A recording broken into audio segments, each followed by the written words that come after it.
अस्सलाम वालेकुम, welcome to my channel इन्फोवेब। आज हम बात करते हैं ब्रिटिश हिस्ट्री के बदनाम ज़माना सीरियल किलर की, जो कि डॉक्टर डेथ के नाम से जाना जाता है। एक ऐसा नाम जिसने मेडिकल दुनिया को हिला कर रख दिया। एक जनरल प्रैक्टिशनर जिसे लोग अपना मसीहा समझते थे, असल में वो एक कातिल था। इंग्लैंड का ये मोहतरम डॉक्टर अपने मरीजों की जिंदगी बचाने की बजाय उनका कातिल बन गया। हैरोल्ड शिपमैन 14 जनवरी 1946 को नॉटिंघम इंग्लैंड में पैदा हुआ। वो अपने 3 भाई बहनों में दूसरे नंबर पर था। उसके बाप का नाम भी हैरोल्ड फ्रेडरिक शिपमैन, जो कि पेशे से ड्राइवर था, और उसकी माँ वीरा शिपमैन, जो हाउसवाइफ थी। हैरोल्ड अपनी माँ के बहुत करीब था। वो 17 साल का था जब उनकी मां की लंग्स कैंसर की वजह से डेथ हो गई। बीमारी के दौरान हैरोल्ड की मां की तकलीफ को कम करने के लिए डॉक्टर ने डायामोर्फिन का हाई डोज दिया, जिससे उसकी मां की मौत वाक़ई हो गई। बाद में हैरोल्ड ने इसे ही अपना तरीका वारदात बनाया और 218 मरीजों की जान ली। हैरोल्ड ने अपनी तालीम लीड्स यूनिवर्सिटी के स्कूल ऑफ मेडिसिन से की। उसने 1970 में वहां से ग्रेजुएशन किया और फिर जनरल प्रैक्टिशनर के तौर पर अपना करियर का आगाज किया। पढ़ाई के दौरान उसने प्राइमरोज ऑक्सटोबे से 1966 में शादी की, जिससे उसके 4 बच्चे थे। हैरोल्ड ने अपना पहला काम 1974 में जनरल प्रैक्टिशनर के तौर पर अब्राहम ऑर्मेरोड मेडिकल सेंटर टॉडमॉर्डन से शुरू किया। हैरोल्ड शुरू में अपने मरीजों के लिए एक अच्छा डॉक्टर माना जाता था, लेकिन बाद में उसकी हकीकत सामने आई जब वो ड्रग मिसमैनेजमेंट और पैथाडाइन के प्रिस्क्रिप्शन में रद्दोबदल करते हुए पकड़ा गया। उसे 600 पाउंड का जुर्माना हुआ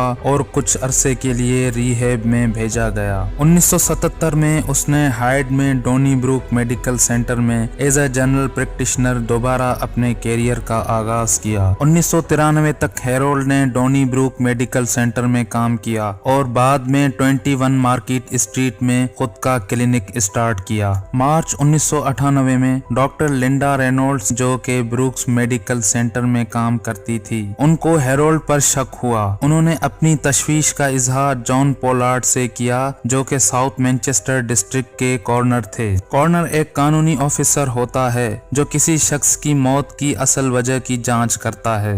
डॉक्टर लिंडा ने जॉन पोलार्ड को बताया कि हैरोल्ड के मरीजों का डेथ रेट हाई है, जिनमें बुजुर्ग औरतों की तादाद गैर मामूली है। पुलिस इन्वेस्टिगेशन से कुछ खास साबित न हो सका और 17 अप्रैल को इन्वेस्टिगेशन बंद कर दी गई। इसके बीच हैरोल्ड ने 3 और लोगों को कत्ल कर दिया। अगस्त में एक टैक्सी ड्राइवर जॉन शाह ने पुलिस में रिपोर्ट की कि उन्हें हैरोल्ड पर 21 लोगों के कत्ल करने का शक है। उन्होंने पुलिस को ये बताया कि वो अपनी टैक्सी में तंदुरुस्त और सेहतमंद बुजुर्ग लोगों को हैरोल्ड के क्लिनिक पर ले जाता था, मगर हैरोल्ड के इलाज के बाद वो फौरन ही मर जाते थे। 1975 से 1998 तक हैरोल्ड ने अपने मरीजों के कत्ल का सिलसिला जारी रखा। इसमें ज्यादातर बड़ी एज की औरतें और मर्द थे। ये पहले अपने मरीजों का भरोसा जीतता था, फिर उन्हें मार देता था। वो अपने मरीजों को डायामोर्फिन जैसी पेन किलर्स का एक्स्ट्रा डोज देता था, जो कि उसकी मां की भी मौत की वजह थी।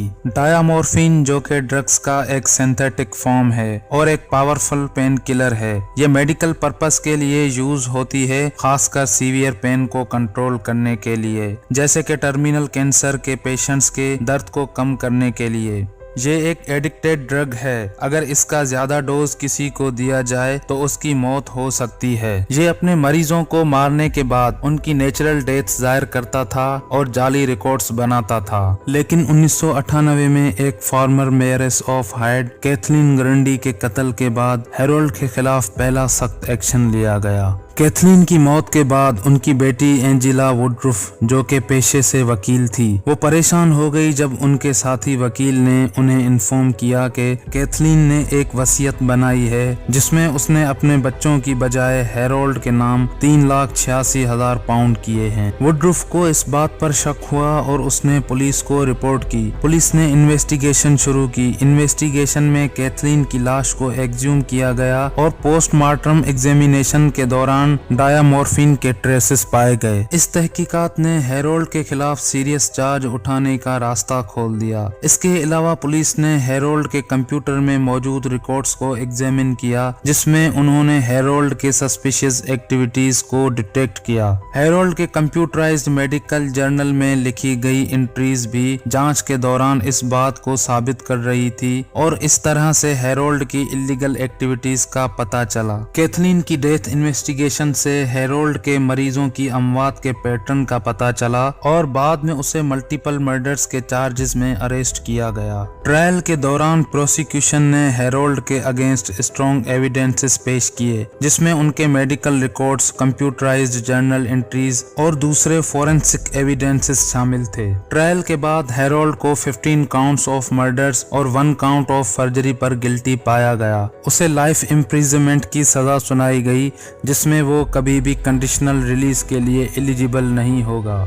जुलाई 2002 में हेरोल्ड के खिलाफ दिए गए वर्डिक्ट में जज जेनेट स्मिथ ने कहा कि 1975 से 1998 के दरमियान कम से कम 218 मरीजों का कत्ल हुआ। बहुत सी मौतें मशकूक थी जो हेरोल्ड से मंसूब की जा सकती हैं, जिनमें ज्यादातर उनका शिकार बुजुर्ग औरतें थीं। हेरोल्ड के क्राइम सामने आने के बाद उसका मेडिकल लाइसेंस भी रिवोक किया गया। आज वो एक notorious serial killer of British history के तौर पर जाना जाता है। हेरोल्ड 5 साल सजा काटने के बाद 13 जनवरी 2004 में वेकफील्ड प्रिजन में मुर्दा पाया गया। उसकी मौत की वजह खुदकुशी थी। हेरोल्ड शिपमैन की कहानी इस बात की याद दिलाती है कि ज़ाहिरी सूरत धोखे का बाइस हो सकती है और हमारे मुआशरे की हिफाजत के लिए हमेशा होशियार रहना जरूरी है। अगर आपको वीडियो पसंद आई हो तो चैनल को सब्सक्राइब करें और वीडियो को लाइक करें।